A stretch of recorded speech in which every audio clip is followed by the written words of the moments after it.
Hello, my name is Ashley, and welcome to the Combo. Today's topic of discussion is virtual schooling. And there's so much to get into, there's so much I want to express. And I just want to shed some light on my experience with this virtual schooling process, and also hopefully provide some encouragement for those of us who are figuring this whole process out as we go. So where do I start? I have two children, ages 6 and 8. My oldest is in a third grader now, and my youngest is in first grade. So over the summer, my husband and I decided to pursue virtual schooling. The school that my children go to offered a program in which you can either have your children attend school at the facility, at the school site, or you can do online school, virtual schooling. I work from home, and so my husband's schedule allows him to be home during most days. And so we figured we can tackle this, we can do this, we can make this work. So we prepared, over the summer, buying equipment and buying items for the kiddos so that we can set up their little office spaces in the home and everything. And so we thought we were ready. We were ready to embark on this journey. We were ready to, tackle this thing. Little did we know all of the hiccups and the ups and downs that we would face. It's just been one issue, one challenge, one obstacle after another. We've had some quite frustrating moments, and it's only been, this is only week 2 for us of school so far. So just to give a little bit of insight as to some of the things we've been challenged with, to begin with, my oldest child, as I said, he's starting the third grade.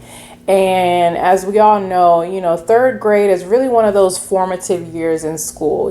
They really, although they gain a good foundation in kindergarten and first grade, second grade, and so on, third grade, I feel, is really a foundational year for the kids. So I wanted him to start off this third grade school year strong and, get all the tools and be well equipped moving forward. So on the first day of school, we were informed that my son's third grade teacher was out ill and that she would be back, in a couple days. So in the first couple of days, we were assigned virtual assignments for my third grader, and he was able to see some of his classmates virtually, but it was pretty, low key first day of school stuff.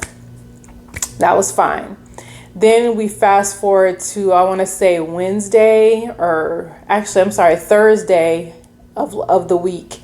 And I get an email from the principal stating that my son's teacher will not be returning to the school. There was no reason, no explanation. We were just told that she will not be returning to the school and that there are more details to come as far as who his permanent teacher will be moving forward. So of course, we're bewildered and confused and not understanding what's going on. But we had no other choice but to just, try and get as much information as we could and just, move forward from there. So fast forward to this week, still no updates about the teacher. I'm contacting the school. Come to find out, he was reassigned to another teacher. However, over the weekend, that particular teacher got into a really bad car accident, totaled their car, and had been hospitalized. And so yet again, we are without a teacher. Now, of course, my heart goes out to that teacher and his family. And, they say that he's okay. He's not in critical condition. He will, bounce back from the car accident. So I'm grateful for that. However, it leaves us in a predicament yet again because we still don't have a third grade teacher. And so at this point, different third grade teachers at the school have been assigning my son's class different math assignments, language arts, science, social studies, and things like that. But he still hasn't had any formal training, formal teaching. I mean, we've just been doing work together online. And it was quite disheartening, to be honest, because my oldest son is very sociable. He loves being in school. He loves interacting with others. He loves that setting. Not only is he unable to be in the setting that he enjoys, but then you add the dynamic of not being able to see any of your classmates, not being able to communicate with an actual teacher.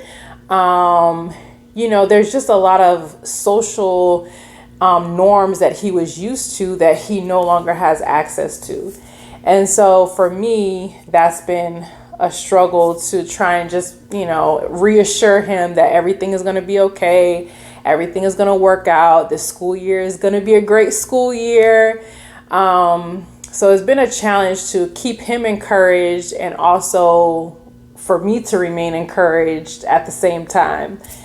My first grader, on the other hand, he's had a consistent teacher for the last 2 weeks. Very nice young lady. She's doing a great job.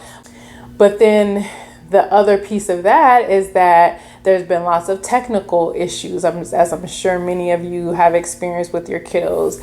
Different issues with the apps and with the internet and with just everything. And all of these dynamics have just really impacted this first grade teacher and the classroom and the kiddos. There's maybe about half of the kiddos in the classroom and then the other half are at home. So the teacher's trying to balance that dynamic of teaching and assisting the kiddos virtually, assisting the parents virtually so that we understand what we're doing, and then also assisting her students who are in the classroom. And this is all happening live.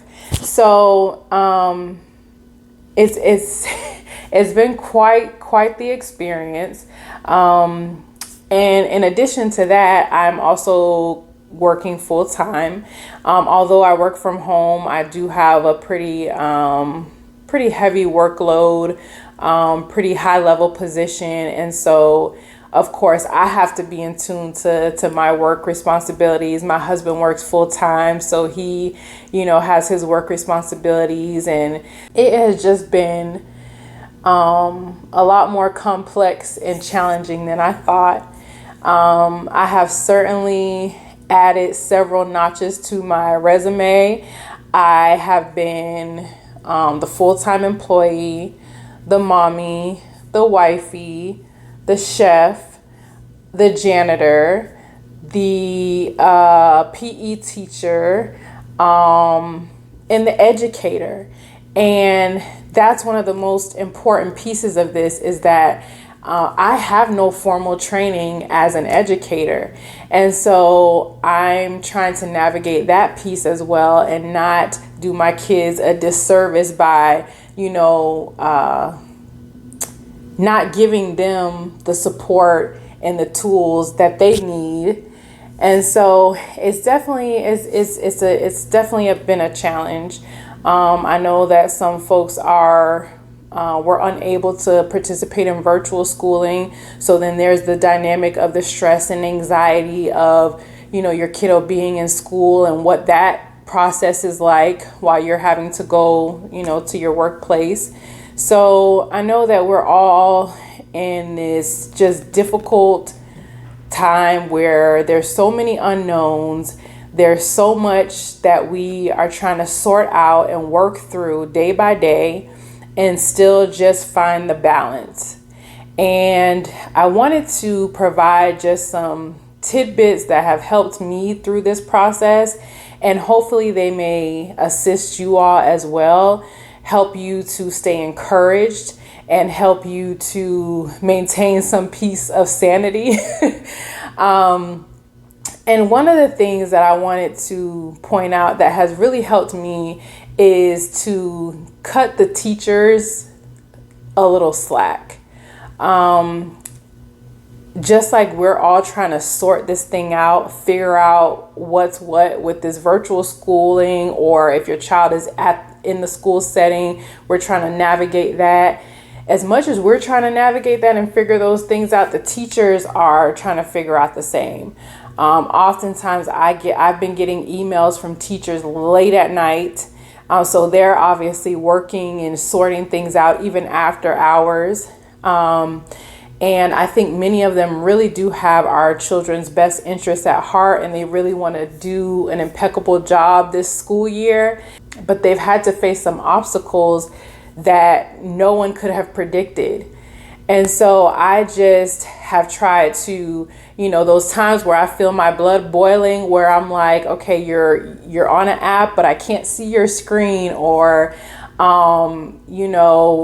there's no audio, or we don't know what assignments we're supposed to do. You didn't send us the link. Those times where I get so agitated about what's gonna become of my child's third grade school year, all those things that cause me so much anxiety and worry and stress and tension, I try to keep in mind to not take those things out on the teachers, because they're trying to figure things out as well. And I encourage you all to do that as well. Try to, maintain your composure as much as possible, because we're all in this together trying to figure it out.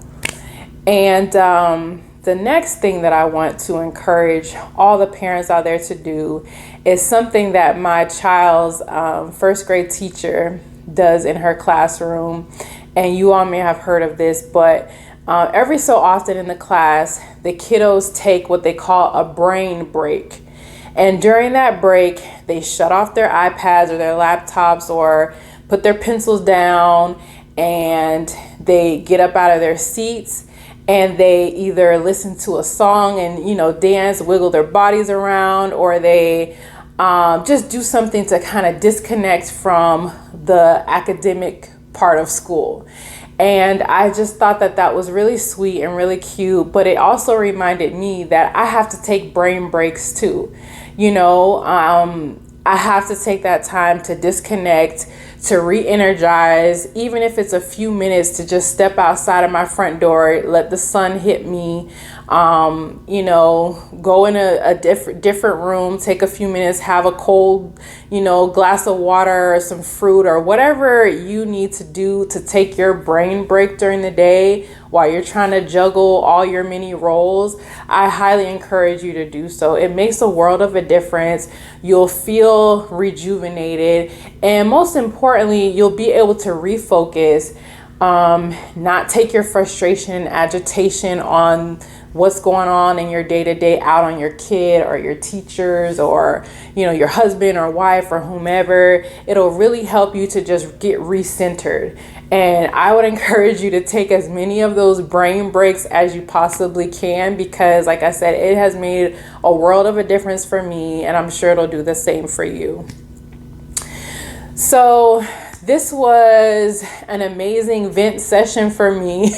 I was able to release some of my frustrations of the last 2 weeks, and hopefully, it provided some insight. Hopefully the couple tips that I provided will be helpful, and most importantly, hopefully it just puts things into perspective for you all that, even though we may feel like things just couldn't get any worse, they certainly can. As we know, things have been going on in the world left and right every day, back to back. Many of us have been impacted by these things, so it could be worse. We just have to keep ourselves encouraged. We have to keep ourselves focused, motivated, and most importantly, positive attitude, positive energy, and spread that to others. So thank you so much for joining me on my vent session, and I hope it was helpful. See you in the next one. Peace.